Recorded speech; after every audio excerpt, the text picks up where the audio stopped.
alamin kung gaano kalalim yung tubig dun sa mismong pinaradahan o dinaungan ng bangka namin dahil hindi pa naaahon. So nandito lang kami bumibiling tinapay para magiging baon o almusal namin ngayon. Sama ko si dalawang tukayo, si Junjun, yung paring barbecue at saka yung aking kapatid na si Junjun Ortega. So good morning mga idol sa inyong lahat. Ayan yung pare natin nakatalikod ng yang nakakabli bibiling tinapay. So nandito tayo sa may bulak kung saan kay Kuya Willie ito tindahan o bakeryan. Shout out sa'yo Kuya Will. Good morning sa'yo. Kay Kuya Dong. Ayan, good morning sa'yo mare. Gorio. Good morning sa'yo. Yan yung arko ng Murong. So pagitan ng Teresa at saka Murong.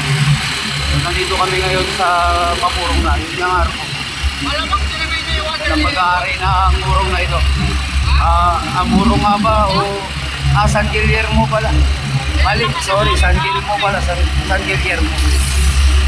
Ay paparoon ako sa ating mga Marilan. Busy lang mga idol. Nakarating na tayo dito sa ating Pamarilan. Medyo hindi naman naapektuhan pala yung mga palayan. Kasi paring June. Narito si Otol. Good morning sa inyong lahat. Paring Bet, shout out. Nandito na kami. Yan sa pamilyang barbecue. Good morning po. Lalong lalo na sa kanyang asawa dyan si Bang Bansa. Ingat-ingat idol. At napakalayo mo. So ito yung palayan. So hindi naman naapektuhan. Pero bandang si kay Edwin ilang pilapil siguro yun. So malalaman natin mamaya. At tayo paparoon. At may mga bangka na rin palang nakaahon ron. Kay GR siguro yun. Shoutout kay paring engineer. Paring GR. Alberto Pion. Shoutout. Engineer Alberto Pion. Shoutout sa'yo. Bago na. Ayun ang ulam namin. No? Power of the whole. Power in the hole. Bomba. Yan yung ulam namin ngayon.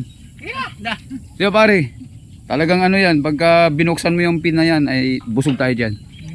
Yo ganito kalalim na pala sa aming dinaungan. Ayan, medyo ilang pilapil kay Edwin na inaabot. Isa, dalawa, tatlo. Apat. Bali apat hanggang doon sa may ano na yan oh. Sa may nakatulos, pero ito recover pa siguro ito itong area na to makaka-recover pa yan. Paano masabi? Pero ito medyo lunod na, so bali dalawang pilapil ang kinain ng tubig ba rito sa aming dinadaungan ng bangka o sa aming Pamarilan. So ang tubig natin dito ay yun, may knife fish tawag dyan, knife fish. Medyo dinakahinga, medyo malabo ang tubig rito, pero ito yung gustong gusto ng mga plapla o tilapia o isda. Dahil tamang ano lamang, labo yung ating tubig baha rito. So, problema, walang labasan o walang butas yung Pamarilan natin. Galing sa laot, so ibig sabihin mukhang walang tilapia nakakapasok rito gawa nga ng wala pang bukas. Kumbaga sa bahay, walang pintong bukas. Kaya hindi makakapasok ang isda. Kalamitan siguro rito idalag ang isda natin dito ngayon sa palayan. Malalim na rin ang ating tubig. Yan yung mga bangka natin. Itong bangka na to kay GR, yung nandito. So nandito nakaparada na. Yung iba naroon pa. Yung iba nakatagilir, kita ko ayo. Yun, yun yung pupuntahan natin doon. Alin? Ayong kay ayun, shoutout kay Kuya Buboy. Kuya Buboy, ngayon lang namin kukunin ng mga bangka natin. So nagkatagiliran pala ang mga bangka natin dito. So Kuya Buboy, yung sayo nakatagilid din. Yung akin ganun din. Nakatagilid, yung malalim siguro yung lugar natin diyan. Sa ano na yan. Daan ranraan at ba tayo matisod, di makita na yung ano namin irrigation. Yung aming tinutulayan. Iwan muna natin yung gamit sa sa bangka ni GR, yung mga gamit natin. So shoutout kay paring GR Ignacio. Shoutout kay paring Michael Ignacio. So mga Manupo family. Shoutout kay paring Dan Concepcion diyan sa Murong, idol. Good morning sa iyo pare. At shoutout din kay Pangulong JC. Shoutout sa iyo pare. Malalim na yung ano namin. Paradaan. Ito pahirapan, di makita yung anong tawag nito, yung irrigation. Mangunguha sana akong kuhol, maraming kuhol Kaso ang problema malabo na yung tubig Baka may lasa na yung tubig. Ay, yung tubig, may lasa talaga yung tubig. May lasa na yung kuhol dito, malabo na Nung unang ulan siguro rito at malinaw, napakasarap siguro ng kuhol. Alam mo naman ang kuhol masarap yan. Golden kuhol kung tawagin natin, masarap po yan. Talagang hindi mo ipagpapalit lalo na kung maraming gata at maanghang. Napakasarap po niyan. Sige po mga idol, kukunin muna namin yung mga bangkaron, mga nakatihaya, yung mga nakatagilir. Napakahirap siguro kuhanin yan. Yan yung water lily na yung pare sa mismong pamarila natin. Hanggang doon. Pero ayun sila si Otol pumuesto. Sila si ano yan. Yan si Otol. At yun naman si paring Jerry at si John Barbitio. Nakapwesto sila dyan. Nandyan sa may palayan ni Boss Ray.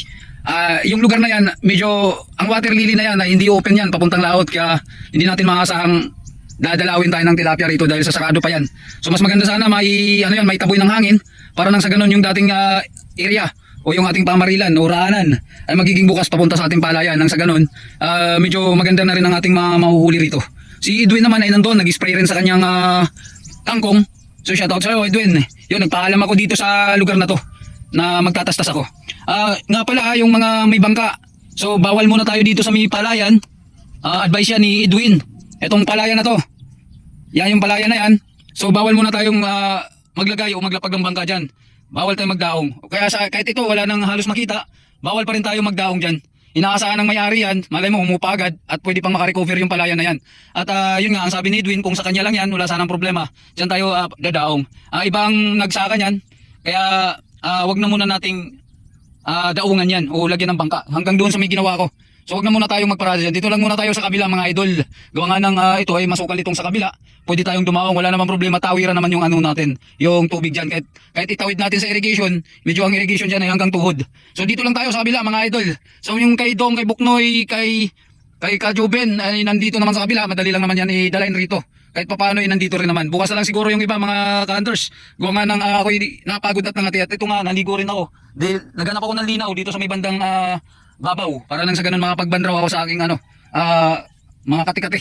Pero ngayon nagbibilad na lang ako para nang sa ganun matanggal yung kati sa aking katawan. Pati yung panggagatilyo ko makati na rin eh. Kaya ipipesto muna ako dito sa may sa tapat nila Brad.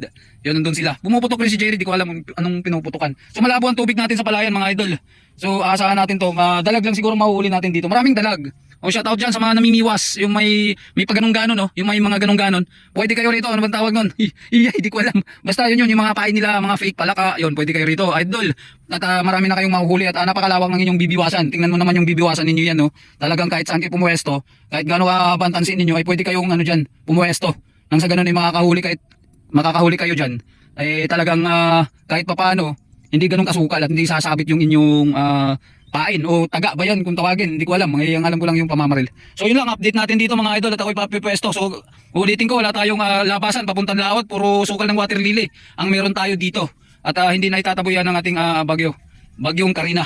So ulan lang talaga ang binigay at yun yung nagpapapaw sa ating palayan. So sayang yung palay dito kaya Edwin at saka yung nagkaroon ng dito, yung nagtutuloy ng palay rito.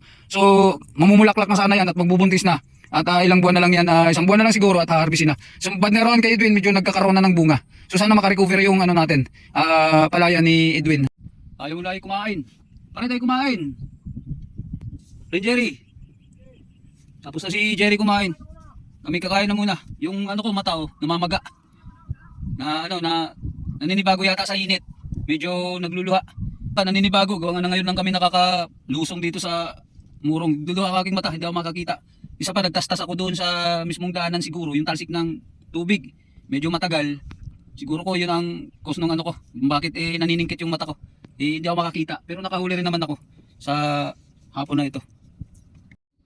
Yan ang huli ko ngayon. Yan, mag-break time muna ako. So nakaisa akong kalahatiin. Yan, isang 5 fingers tsaka isang 4 fingers. Nakahuli rin naman. Kahit sabihin natin malabo. Si Utol may huli na rin yan. Si Utol yung aking kapater. Nagkaabang yan ng dalag. Naabangan niya dalag. Nabira niya yung isa, kaya yun nahuli. Yung isa naman yung inaabangan niya, di rin nahuli. Gawa nga ng nakahilag o nakabuli trip yata. Yun. Paring Jerry naman. Yun. Ano yun? Yun paring Jerry, nakahuli na rin yan ng tilapia. Isang dalag. Yan. Isang tilapia, isang dalag. Pero 4 na 3 fingers yata hinuli niyan. So dito lang yan sa tapat ni Boss Ray, bahay. Yan ang bahay ni Boss Ray. Si paring John naman yun. May nakasuga sa kanya yan, hindi ko lang alam kung ano yung nakasuga sa kanya. Pumulupot. Marami siyang nakikita, galing yung isda dyan sa laot. Sayang natin hindi bukas, pero dyan ang gagaling ng isda. So tayo muna ay kumain. Sa oras na to, alas 12 na. Yan ang pagkain ko. Gawa na si ate kanina, sarado pa. So ito lang muna yung aming ulam. Basuka. Kami nakadaong na dito, alas 4, alas 2:40. Paring Jerry, patingin sa huli mo. May huli ka ba? Kangkong yata eh. Ayun. Oh my God! Wow! Oh, lang eh. Kalatiin na rin ba yan? Yun, isang dalag, dalawang tilapia, isang 3 fingers, isang 5 fingers, tsaka isang tumpok na kangkong. Hindi na lugi. Yun, eh, ang huli niya dito. So mamaya tatanong natin si Brad tsaka si Paring Barbicho kung may huli. Di rin naman kami nasisiro rito ngayong hapon na to. So, meron si Paring Barbicho, titingnan natin. Alam ko, kalatiin din yata yung nahuli niya. So ayos lang kahit malabo. So mga hunters, bukas pumari ka kayo sa tapat lang yan kay Boss Ray. Medyo ano doon, tawag nito, malinaw. Pero kanina lumabo na rin yun pare, no? Parang lumalabas yung, nagpangabot yung lanto tsaka yung kulay brown na galing sa laot na tubig. Ayan, ang aming update ngayon mga ka-hunters. Paring John, ilang pera sa huli mo? Nakaisa rin. Yun, kahit pa paano, nakaisa. Medyo malaki-laki rin yan eh. Sinuga niya kanina. Nung kinuha niya na, patay na. Nakainom na rin ng maraming tubig. Iyay! Nalunod. Yan yung sa pinaradaan ni Paring Jerry. Oh. Medyo tuhod po yan. Sa irrigation yan eh, irrigation. So ibig sabihin malalim hanggang ano yan. Hanggang bewang o lagpas bewang ang lalim yan pagka ano. Kilikili pala, yun lalim. So yun yung mga hindi pa nakuha. Napagod na kami kanina kasi gumawa kami ng raan. Yung raan ron, yung pala may maginhawang raan rito sa kabila. Hindi namin nakita. So paring Kambal bukas na lang yan, yung bangga natin. Si Otol din nakaalam ko nakaisang malaki to eh. So malaking dalag din. Mangilor niya tayo yung nahuli niya. Di pare, mauna na, sunod na kami, giligpit lang kami. Yan, shoutout kay Kuya Boboy, yung ginamit kong bangka, yung sa iyo. Yan, gawa nga ng sira na yung bangka ko. So nandito na yung Kuya Boboy. Nandito na kami sa daungan, okay naman yung bangka mo. Kompleto. Ayun pare, dito na lang. Malaki rin pala pare ang mo, tilapia oh. Oh, kalahatiin din pala oh. Kalahatiin. Ipanghuli yung kanya. Pambala ng tilador yan ah. Nakalagay sa pabangan, yung John. Pang tilador yata yung nahuli mo ah. Ang ganda oh. Malaki rin eh. Oh. Ayun. Malaki rin yung niya. Tilapia niya oh. Malaki rin yun. Halos kapalad. Ay, yung tumalon doon eh. Ito. Oo. Nakailang tira dyan sa dalag? 2, 3. Oh, yung may anakan kasi. So karamihan dito, maraming anakan yung mga dalag rito. Sa sa mismong kuha namin. Walang anak yung una ko. Patingin ang huli mo, Brad. Ito. Ay! Walang bawas yan. Ayun, malaki pa. Malaki din. Dalag din eh. Yung nahuli ni Brad. Babae yan eh. So malaki yun, mangilo. So babae yung lalaki yung kay paring Jerry. Samahin natin ito parang sinilya. Yan ang ba huli mo? Yan lang din ang huli mo? Nakahuli. Ilan yan? Isang tilapia lang? Isang Gloria. Tilapia, dalag at Gloria. So yan lang din ang nahuli ko. Hindi ko na nakuha na ng video yan dahil kanina ang init. Nag-alarm yung aking cellphone. Nagpapa-turn off dahil sa init. Cellphone lang din ang ginagamit ko kaya hindi ko na kinuha ng isa pa. Wala akong lagayan. Akala ko hindi kami makakapwesto ni Otol. Gawa nga nang mag-aahon lang kami ng bangka. Pero yung pala nung time na bandang babaw kami, may isda naman pala. So yun lang din yung huli ko ngayong maghapon. Naka-4. Isang 3-part yung nahuli ko. Kalahatiin. Tapos isang 5 fingers, isang Gloria. So thank you mga idol. So kami ni Otol ay magpapaalam na. Uwi na kami. Di rin naman kami tawag nito. Di rin naman kami bigo ngayong hapon nito. Umuwi ka na? So mga idol, maraming salamat sa suporta. Shout out na lang sa inyong lahat. Sa mga sumusuporta sa amin, sumusubaybay sa aming YouTube channel. At dyan sa Kasang, Sabang, Baormoc City, Balion, Sabang, Valencia, dyan sa Liti. Yo, shout out sa inyo, lalong-lalo na sa aming nanay na si Mama Lilia. Shout out sa iyo, Brad, yung aking kapatid na nasa Canada, si Ray Ortega. Ingat-ingat ka dyan, Brad. At nanghuli kami. Yan, gagata kami mamaya. Yan. Tsaka shout out na rin kay Paul Hunter. Shout out sa iyo, idol. Pa-subscribe na lang din po yung kanyang YouTube channel. Pa-like and share na lang din po, Paul Hunter. At pa-support na lang din po kay PTVC Vlog dyan sa Cavite. Yan, pa-subscribe na lang din po, like and share, may YouTube po yan. At shoutout din sa aking idol na kumpare ko na si Pasikatiro Vlog. Pa-support na lang din po ng kanyang YouTube channels, pa-subscribe na lang din po, like and share. So maraming salamat, hanggang dito na lang ang aming videos o content. Thank you mga ka-idol sa walang sawang suporta.